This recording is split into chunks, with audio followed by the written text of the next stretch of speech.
I have All a right. random question about Rabbi Yitzhak Kaduri. Okay. How famous was he really? And I guess what do you make of like the letter he wrote and the claims he made about I guess having dialogue with JC. I don't think the claim was that he dialogued with JC. He supposedly wrote a letter that was only revealed after he died because Ariel Sharon was in a vegetative state.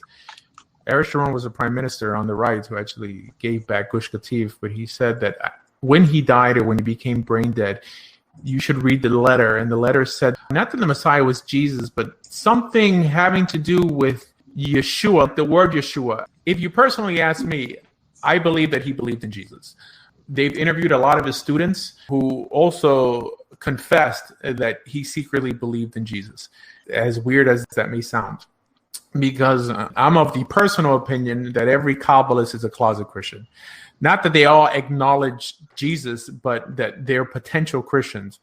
Why not? With everything else they believe, that I think it's a lot more problematic theologically than Christianity. Why would it be hard to believe that this guy also believed in Jesus? Trust me, he would probably be more theologically sound if he only believed in Jesus than if he included all the Kabbalistic ideas that Kabbalists hold to nowadays, which is not what's taught on YouTube. There's some, I'm talking about like black magic, and, putting spells on people, Pulsa de Nora, praying to the Zaid Anpin and the Partufim, and all these things that are typically not taught on your YouTube introduction to Kabbalah class, but I view as a lot more problematic than whatever the 27 books of the New Testament could bring to the table.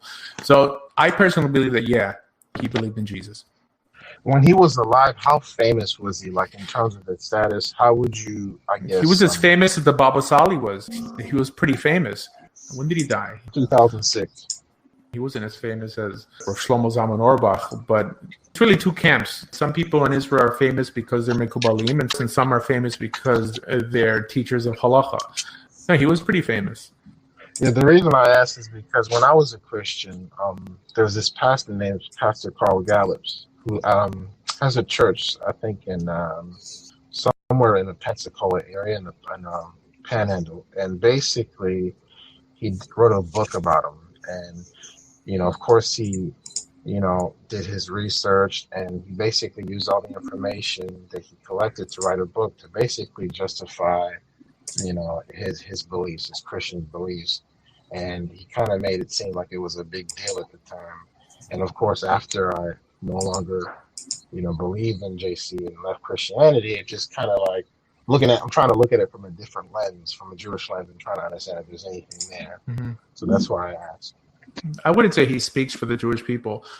Most Jewish people aren't Kabbalists to that level. I mean, if they're Kabbalists at all.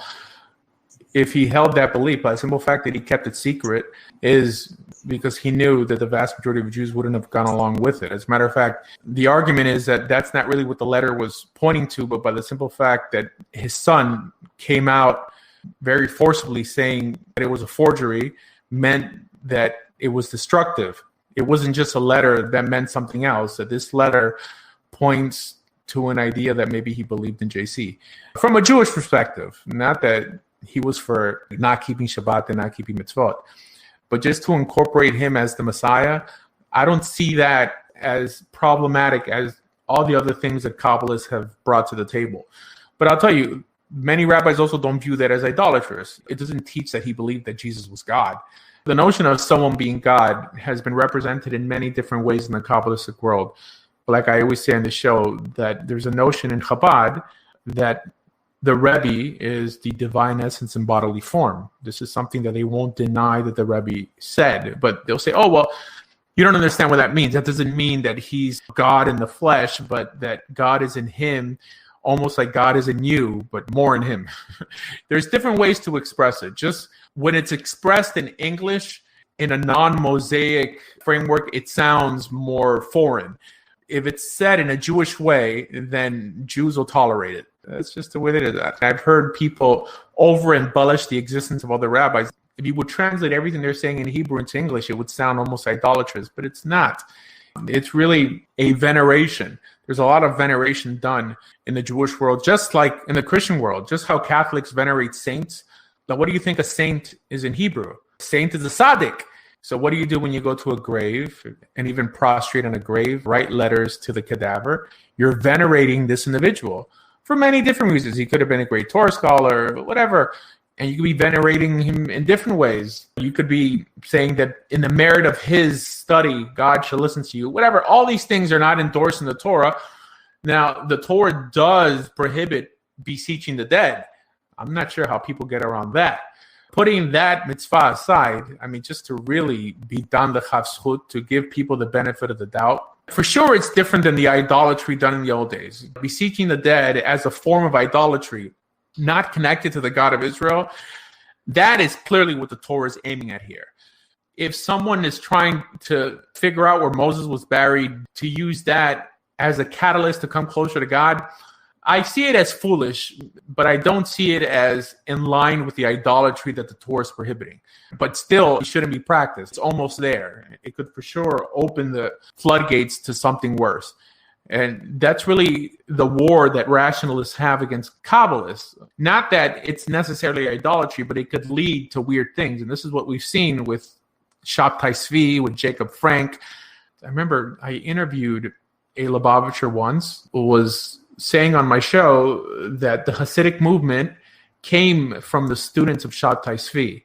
So I have to hear it again, but it made sense because Shabtai Tzvi, one was a Turk, his movement was Sephardi, and it was only after his imprisonment and his conversion to Islam that it moved into the Ashkenazi worlds. And that's when the Hasidic movement took off after Shabtai Tzvi. If you guys want to look up Shabtai Tzvi, his movement became unethical in the name of the Torah. It said that God, that the way you gather in the sparks of holiness that the Arizal constantly speak of is by doing bad things, by actually breaking the Torah. It seems like you could come full circle in your Kabbalah and end up worse than how you started.